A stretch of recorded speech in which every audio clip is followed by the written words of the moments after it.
Over the past few weeks, this has probably become more common. You're sitting at your dining table, papers from all your classes cluttered around you, empty bowls, cups, cans, etc., all around you. Anytime you need something, it's impossible to find.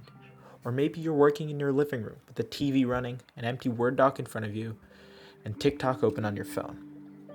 Working from home is very different for many of us, especially when we are still trying to adapt in these trying times. However, being at home all the time does not mean that it is impossible to get any work done. So, let's talk about how to set up that optimal workspace to go and actually get work done during the day. Let's first talk about the workspace. You need to find a place to work which is quiet. Many times this can be your bedroom or a home office. In this case, you want to have a desk big enough to hold whatever papers, files you need, your laptop, and any extra things like pens, pencils, calculators, etc.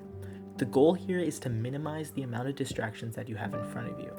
Next, before each work session, make sure that you have everything you need. This is to minimize the amount of times you need to break your focus. Every time you get up to check your phone or to go on a different web page, it can take anywhere from 10 to 15 minutes to get your focus back on what you were doing. When it comes to studying, a lot of people find that having some music in the background is great for focusing on what they have to do.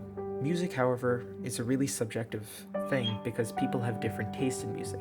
But generally, having anything with lyrics is pretty distracting. So is anything with too strong of a melody. I'd recommend something that has a nice beat to it so that you can work with a nice rhythm. Lo-fi sometimes helps people because it's pretty chill. Some people also enjoy orchestral and piano music, but make sure that you don't choose something that's too easy to fall asleep to, because some people are quite prone to that, especially if you're more tired or it's near the end or beginning of the day. Another thing to do is to keep track of your assignments since you don't have a teacher to remind you about them. Since everything is online, I would recommend that you check whatever your teachers are using, whether it's Remind, MyMCPS, Google Classroom, School Email, etc., 2 to 3 times a day, usually in the morning and in the afternoon, just to make sure that anything that your teachers have posted, you can be up to date on and you can have quick and easy access to. The next thing that I do is create a to-do list. That way you have something to look at and something physical that you can kind of say, okay, I've done this and I've done this and I've done this. What I'd recommend to do that is TickTick. TickTick's a really great app that can be both used really simply.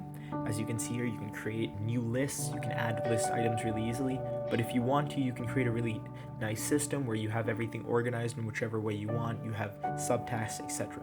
At that point, it's really up to you. Another thing to make sure that you don't burn out or work for too long and get distracted is to use some sort of timer method. The most common one is Pomodoro Timers, which utilize a small set of timers, anywhere between 25 to 45 minutes in each session, with 5 to 10 minutes break in between. TickTick has a Pomodoro timer built in. However, there's many apps to do this, and if you don't want to use an app, feel free to just use online timer or whatever else you can find. Another thing is to separate yourself from your phone. I've mentioned this before, but having your phone next to you, especially during a time like this, is only going to distract you. And you normally won't have someone standing there telling you to put away your phone and to not take out your phone.